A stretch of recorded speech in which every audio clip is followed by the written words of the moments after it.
Te damos la bienvenida al Conservatorio Superior de Música de la ciudad de Buenos Aires, Astor Piazzolla, en su espacio virtual. El Conservatorio es una institución pública y gratuita dependiente de la Dirección General de Enseñanza Artística del Ministerio de Cultura de la ciudad de Buenos Aires, en la que se imparte educación musical en los niveles inicial, medio, terciario y de posgrado.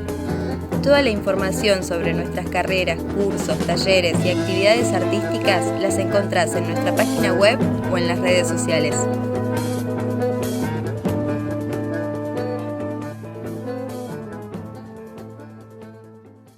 Adam Tan es marimbista, educador y compositor en Perth, Australia, licenciado y en Máster Música especializado en percusión de la Universidad del Este Australiano.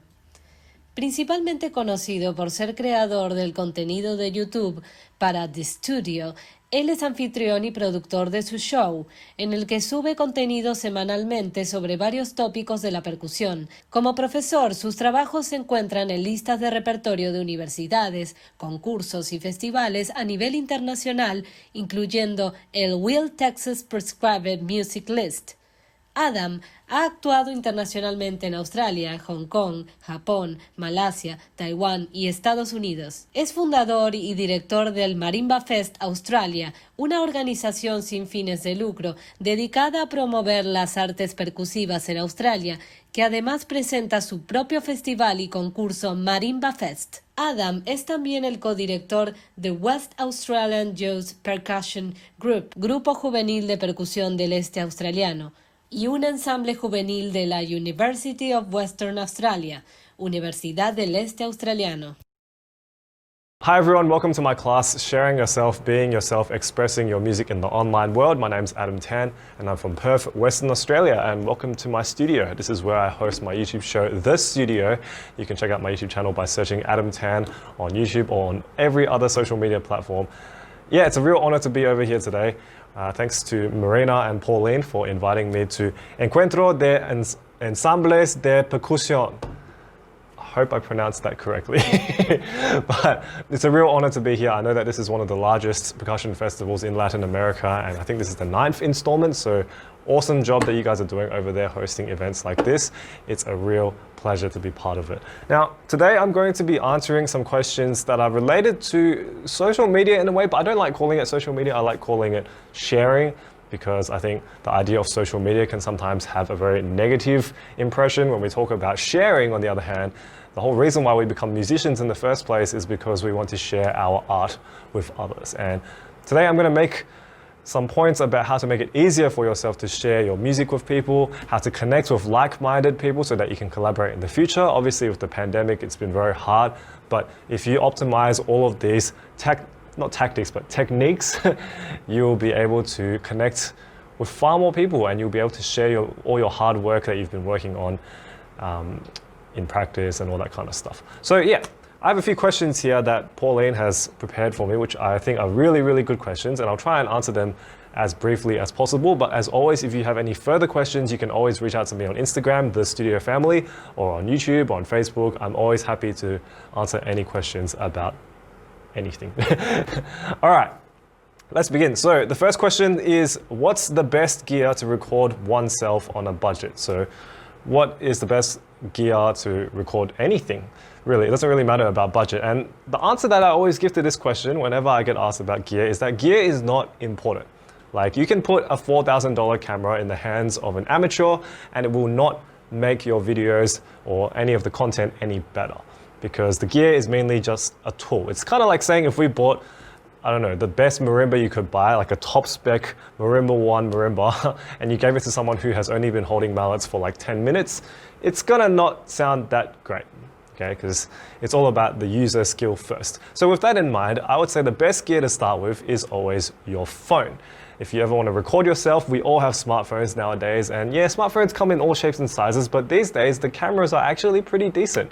You know, I think every modern iPhone since iPhone 7 onwards, or even 6, I used to have an iPhone 6S Plus, like, the cameras are very, very decent, and the microphones are very decent too.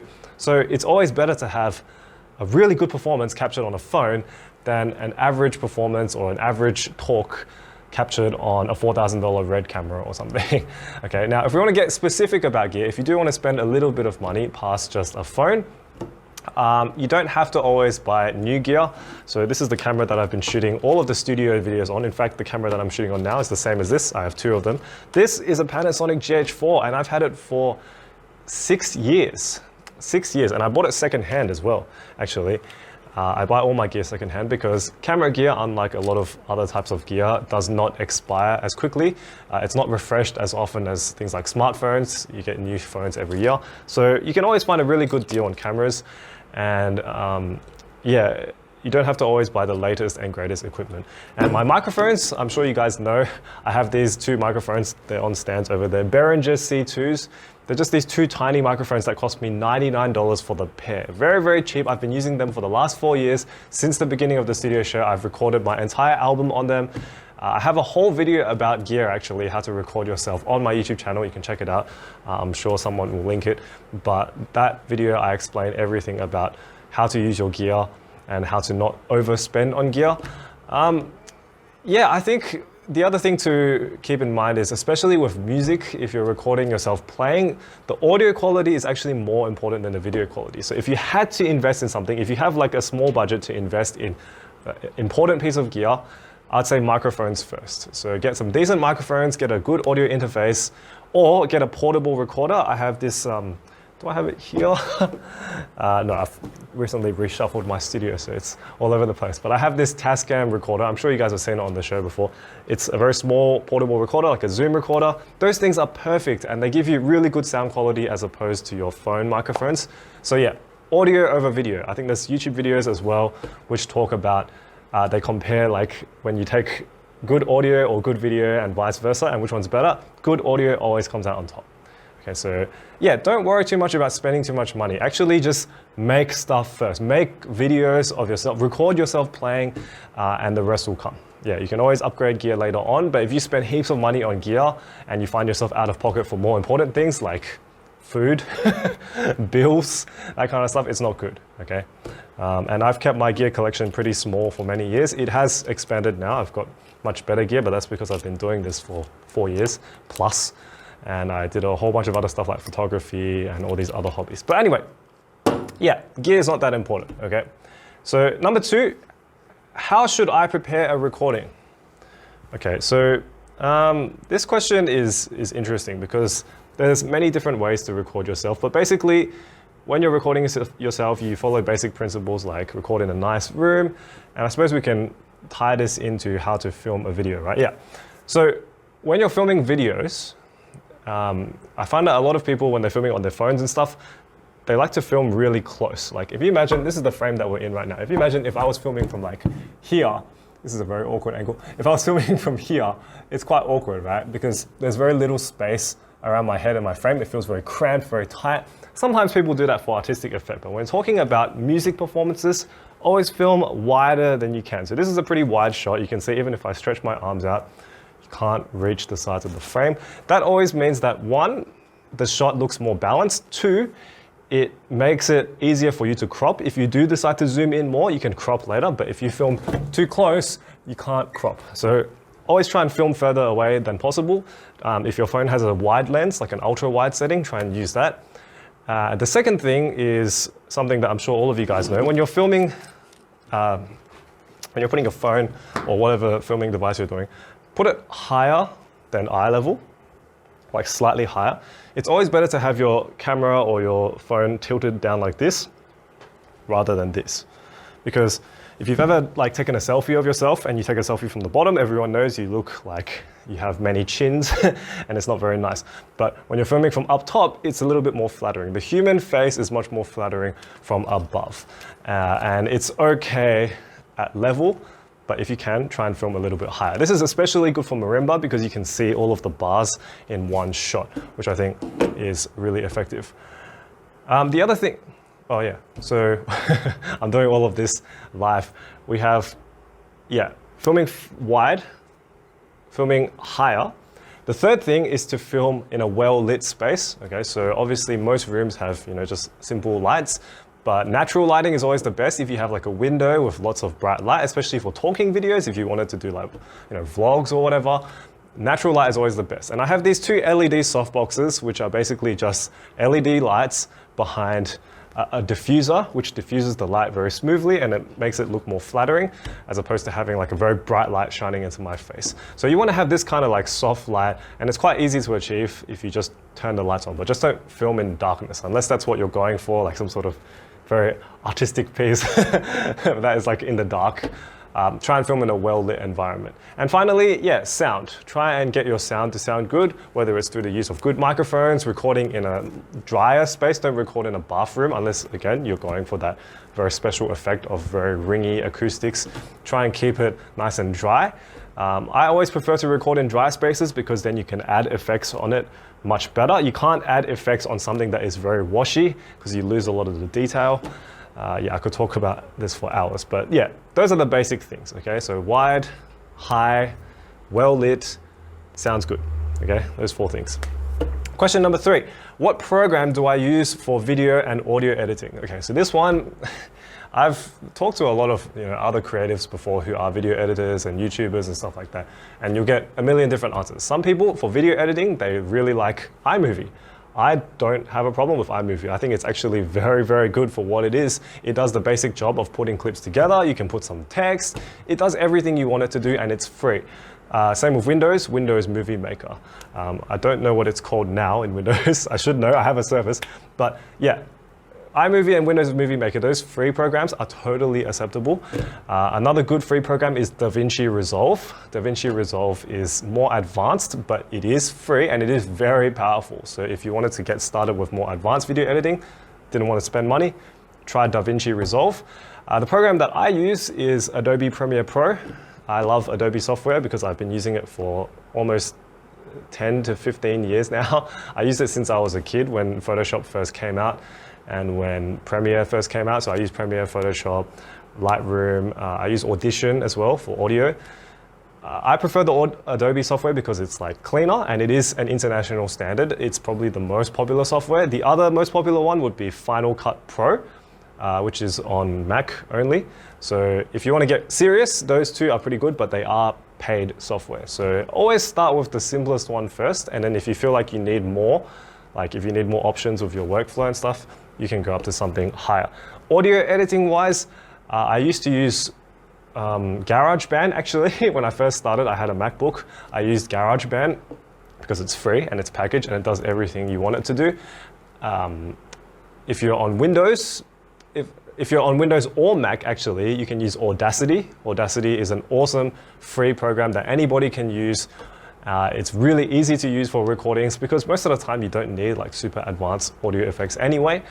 If you want to go a step further, you can use Logic Pro. So I use Logic Pro X on my MacBook, and now I'm using Adobe Audition, which is Adobe's audio software. So a whole bunch of software out there, but always start with the simplest one because you get so much out of just working with limitations.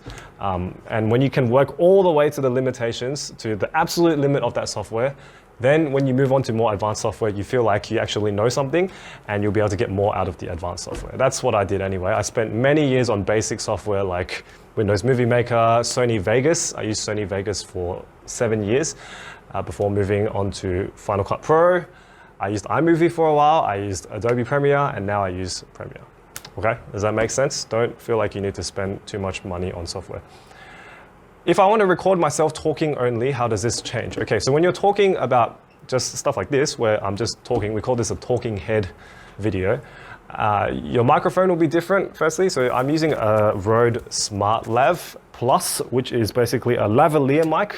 It's a clip-on mic, which plugs directly into my phone. And I use my phone to record all the audio for the studio, actually, for talking purposes. Because when you record talking, you want the audio to be dry and you want it to be single direction, pointing directly at me. You don't need it to be stereo because we're not trying to capture the room, we're just trying to capture my voice. So a dry microphone is always good. You can get this mic for like $50. It's very, very cheap. And I always say with talking videos, try to keep it simple, keep the shot very simple. As you can see, I don't have the camera like moving around or anything. It's just literally straight down the barrel of the camera. And that's it. You don't really need to do anything else. And I'll talk more about how to make the videos a little bit better in the next question, which is what are the differences between a good and bad YouTube video? Now, this is a very open-ended question, but I think the actual biggest determinant of whether or not your video is interesting is watch time. So watch time is a metric that we use on YouTube, which is basically how long people watch your video for. So if your video is not interesting, the watch time will be very small. You may have a lot of views, but your watch time is very small. That means people don't engage with your content because it's boring, or because it's not laid out properly, or because your delivery is not good, something like that. Your watch time is low. Good YouTube videos, I'll give you a few examples of famous YouTubers. Mr. Beast, for example. Mr. Beast, Casey Neistat, even people like Logan Paul, all those like big American YouTubers, they focus on like overloading you with content in a very short space of time. Their videos are usually within 4 to 10 minutes. They have a lot of things happening at once. They grab your attention and they keep shifting your planes of attention around so that you don't feel bored. And as a result, their watch times are quite long. Okay, so for my videos, I try to cut them a lot. You can see when I'm talking like this, where it's uncut, there's a lot of gaps, there's a lot of pauses, and there's no zooms into my face. But I do all of these things, like zooming into my face, putting reverb, like doing like funny stuff to grab your attention and to keep you wanting more, and to keep you wanting to watch more in the video. And part of it is also the way I present. I like to present in chunks. I don't like to dwell on one point for a long time. I like to just move from point to point as quickly as possible. And yeah, that's basically the difference. Like, if you are not sure whether your YouTube video is good, watch it. Then just watch it yourself. Literally just put your video up. Every time you finish editing your videos or whatever, put it up and watch it from start to finish. I do this for all my videos, and the reason why is because if you feel at any point during your own video that you are bored, or you want to skip to the end, then the video is not good. Then that means someone else is going to find it boring as well. But if you can genuinely watch your entire video from start to finish without feeling like cringy or anything like that, and you feel like you could definitely enjoy it, then I'm sure someone else will enjoy it too. And that's what would be a good YouTube video. Does that make sense? Yeah, and I'll talk more about this in a question later on. There's one more thing that I want to say, but let's move on for now. How do I know what content is, how do I know what kind of content goes on what kind of social media? So I think this question is about the different platforms. Now, for me personally, I don't actually use, like, I'm not like super up to date with social media. I use Facebook, Instagram, and YouTube the most. I use these three the most. And then things like Twitter, I don't really use Twitter. I know Twitter is very powerful, but I don't really use it. I don't use TikTok. I don't use, I don't use a lot of things actually. The ones that are the most important are these three, I think: Facebook, Instagram, YouTube, because they have the highest user bases. They have a wide demographic, so it's not just like young kids or older people, it's a good mix. Like Facebook, generally speaking, you'll get a lot of people above the age of 18. Instagram, you'll definitely get more younger people, less of the older people. And YouTube, it's kind of like a mix of everyone. Now, Facebook is more for connecting to people you know, in my opinion. It's more for connecting to people that you actually are friends with in real life, because that's how Facebook started. It was a thing about finding friends. So if you're hosting like local events, if you're talking about concerts that you're going to do in the area, it's a really good place to do that. But it's also a really good place to attract more mature people. So I tend to post more about festivals like Marimba Fest and stuff like that on Facebook, because that's the audience that I'm going for. Facebook also has a really good advertising system where you can boost your posts and target them towards specific audiences. But what Facebook doesn't have is a good recommended content system. So YouTube, for example, YouTube always recommends you content. When you go into YouTube and it learns your watching patterns, it recommends videos to you. So that's how you get discovered as a creator. And it just means it's like a bit more fair, if that makes sense. Like the content is judged by how good it is as opposed to like how many people follow it, if that makes sense. And Instagram is definitely more for like people you don't know, because there's things like Instagram stories, obviously Instagram posts, and there's hashtags and likes which help you share your content with people who are interested in like a certain hobby or a certain activity, but not necessarily people you know. So I don't post so much about, local events on Instagram because most of my followers don't know me personally on Instagram, whereas on Facebook, I think a lot of the people who follow me there know me personally. Between the three platforms, I actually think YouTube is the fairest because it is the only one where you can't fake anything. You can't bot subscribers, you get banned straight away. You can't fake your views. So if you see a video that has a lot of views in today's YouTube, 2020 YouTube, that means that video is probably legit. Like it's like a legitimate interest in the content. Whereas in Instagram, ever since they did things like hide likes, for example, it's very easy for people to bot Instagram. You'll see a lot of those like bot accounts which comment generic comments and they automatically follow and unfollow people on a cycle and all that kind of stuff. And it means that you get those accounts with very high follower accounts but very low likes. There's a lot of this that's been happening in the last, I'd say 3 to 5 years, this sort of Instagram botting culture. So I'm not super into Instagram, but I still use it because, again, I like to connect with a younger audience. And Facebook, you can also cheat Facebook. I've seen people spend thousands of dollars on those targeted campaigns, as well as buying fake followers on Facebook. So in terms of authenticity, I've always enjoyed YouTube the most. And I know this is kind of going off topic, but basically just think of it like this. Facebook, things to share with your actual friends in real life. Instagram, things to share with some of your actual friends and some general public strangers. YouTube, a place to share videos, like lots of videos, a place to live stream, a place where you can actually do like actual content, like media content. And I'm sure this is all going to change in the next few years. Like, I think 3 years ago, I would have never said these things because there wasn't so much focus on video on Facebook and Instagram. Now there is. So we'll see. But yeah, I'm not like an expert or anything. So let's just move on. What's up with TikTok? Is it useful for musicians? Okay, I'll be really honest here. I've never actually used TikTok because I have my reservations about it, but also I've found that the metrics on TikTok are not accurate. You'll see that there's a lot of people on TikTok with millions of followers, a lot more than Instagram, a lot more than Facebook, a lot more than YouTube.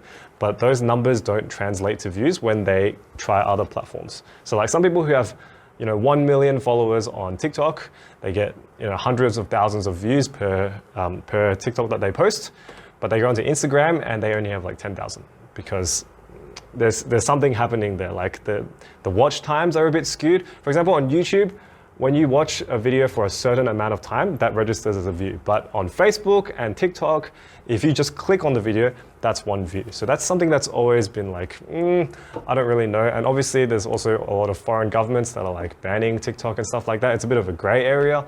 So I've never really explored it. I think it's not so serious at this point. I think TikTok is definitely more of a fun platform. But if you want to do like serious musician stuff, you're better off on Facebook, Instagram, and YouTube because that's where more mature people are, like I said before. Yeah, so I don't know anything about TikTok. Maybe you can ask some other people who are more knowledgeable. What kind of criteria should I have for hashtags and titles? Okay, when it comes to hashtags, when we're talking about Instagram, hashtags are the most powerful thing on Instagram because hashtags help you get discovered. So yeah, definitely when you do hashtags, it's good to download one of those hashtag apps. I can't remember the one that I use, but they basically tell you how many people are on each hashtag, or you can do it manually if you go into Instagram and you search tags and you look for how many posts are made under that tag. Now, you try to be as specific as you can with percussion. So hashtag percussion, hashtag marimba, hashtag, like really specific things. Don't hashtag things like happy, love. So, because these are really general hashtags that have, millions of posts and you'll get lost in all of those. So hashtag really specific things. Also tagging brands. Obviously don't overdo it, but you can tag brands like, like Vic Firth, for example, Marimba One, like all the big brands, tag them. And that way those brands will notice you. They may repost your content and then you'll get followed by more people and more people will watch your stuff. I don't really do this unless I actually have to. For example, if I'm doing a sponsored post or if I'm doing if I'm featuring a product on the show or something, only then I'll do that. But if you are trying to get yourself noticed as a performer, yeah, it's worth giving it a try, just tagging companies and stuff like that. That's how I got noticed at the very beginning because nobody knew me in 2016. So I tagged Marimba One and all these people to send me stuff. And that's how this show began. in terms of tags on YouTube, every YouTube video has tags, right? With YouTube tags, you want to be as specific as possible. So instead of having just percussion as a tag, you would have something like, if the video was, I don't know, about Santa Clara Vanguard, I would say Santa Clara Vanguard 2018. That's one tag. And then the second tag might be SCV 2018, etc., like very specific tags. The more specific the tag is, the higher your video will rank on the search results. And yeah, you can expect to get more views that way. You expect to get more recommendations. People will come to your video from recommended videos, and that will be good. In terms of titles, now I'm the biggest expert about this on YouTube, as you can probably guess. But when it comes to YouTube, shorter titles are always better. Don't make them too long. Less words, simpler words. You don't want to have too technical phrases in the title. If you're talking about just like a performance video, then it's always best to have title, comma, by composer, like something very straightforward that is easily searchable. Don't write stuff like title, comma, by composer, bracket, performer, bracket, on this marimba, bracket, like, nah, it's too long, man. And then on your phone, you know, like on mobile, where most people are watching videos, that way the title is condensed and it's easy to read. Same with the thumbnail. The thumbnail and the title are literally the two most important things when it comes to pretty much any content, whether it's on Facebook, YouTube, whatever, but especially YouTube, because it's the thing that they see before they've even watched the video. So if your thumbnail is like really bad, let's say you upload a video of, I don't know, one of my pieces, you play like Moon by Adam Tan or something, and the thumbnail is just like a close-up shot of a mallet, no one's gonna watch that. It's really awkward. It makes you feel awkward looking at it. Like, do I really want to watch this video? But if it's like a nice wide shot, excuse me, whoa! If it's like a nice wide shot of you standing behind the marimba, looking really good, really nice, good lighting, like we said before, nice and wide, nice and high, people will click on that video because they'll take you seriously. And that's how you get people introduced to your content. Always make sure your title and thumbnail are really sharp and really well prepared. And yeah, I could talk about that more, but I don't want to go over time. So let's go to the last question, which is the most important one. What is your recommended consistency for uploading content? Quality over quantity, 100%, okay? Like I've seen people who post lots of posts, like they post almost every day or sometimes even several times a day. And I'm gonna be honest, algorithms on both Instagram and YouTube do not optimize themselves for heaps of posts in one day. Okay, that's what things like stories are for. Right? Now all the major platforms have some sort of story function. Facebook has stories, Instagram has stories, YouTube also has a stories function under its community feature. This is what this kind of like in the moment posting is for. You do not post normal posts like very, very regularly. Okay, I think once a day is like the absolute limit. But even once a day, I think is a bit too much for people who are not full-time content creators, people like us who are musicians, first and foremost. Like once a week is totally fine. I try to keep my YouTube videos to once a week. Any more than that, and I feel like the quality would slide. Like I need time to come up with the concept. I need time to produce the video, like actually film it. I need time to edit the video. I need time to do all of the optimization, like the thumbnail, the title, the tags, any related sponsorships. I need to sometimes run it past certain people. All of these things take, you know, anywhere between 2 to 5 days. So if I was to upload every single day, the quality would just drop so much. I wouldn't be able to edit it as much. I wouldn't be able to film. I wouldn't be able to talk as much. It would have to be a lot shorter. For some people that works. Like if you look at some YouTube channels where they upload very frequently, like, you know, David Dobrik, for example. I mean, he used to, not anymore, but people like that, right? They have full-time editing teams. So they can just constantly produce content and throw it off to their editing team, and their editing team will do it like overnight. And they'll usually be like several days ahead. A good example, another one is Two-Set Violin. Okay, Two-Set Violin uploads almost every day because they have a full-time editing team. They produce content non-stop. They're several days ahead of their release date as well. So if they did miss one day, they still have many days worth of content that they can release if they decide to have a break or something like that. So for us, mere mortals, we can't really compete with that kind of scale of content production. So I think always having less videos that you can spend more time on, or less anything really, less posts in general, that you can spend more time on, that are more meaningful, more purposeful, is definitely more important. At one point, I wanted to make a video every day. You know, like when I was making vlogs, I used to vlog every single day, and I got so tired of it. Like you just get burned out, and it's the videos become less interesting, and there's only so much you can talk about. So I think having once a week is a very healthy balance. And I encourage you to do the same with your Instagram posts too. Like, don't always post every single day like an inspirational quote or something. I mean, if you're doing it through Instagram story, that's fine, because that's a different kind of vibe. When people click on stories, they expect it to be like a daily thing, or like a, in the moment, in the time period sort of thing. Like, they expect it to be like peeking into your life. But when they're looking at your normal post, they're not expecting every single post to be documenting every hour of your day. Does that make sense? Yeah, so that's all the questions that I had over here. But again, I think overall, the main thing with social media and with sharing yourself is just don't overdo it. Like, don't feel like you need to go onto Facebook and join every single marimba group and post the same post 12 times, because there's a difference between wanting to share yourself and just trying to get popular. And I think once you stop worrying about things like numbers, like views, likes, comments, reactions, once you stop worrying about all that and you just focus on what we're actually here for, which is music, and you just make the best musical content you can, you'll feel a lot happier, you'll feel a lot more satisfied, and the people who listen to your music, the people who enjoy your content, will enjoy it more. Does that make sense? So yeah, just take it easy, take your time, don't feel like you need to rush into it, and all will be good. But yes, if you have any questions about any of this kind of stuff or anything in general, you can always message me on my Instagram, The Studio Family, or on Facebook, Adam Tan, or on my YouTube channel, Adam Tan as well. And yeah, I think I'll just leave it at that, because I think my time is up.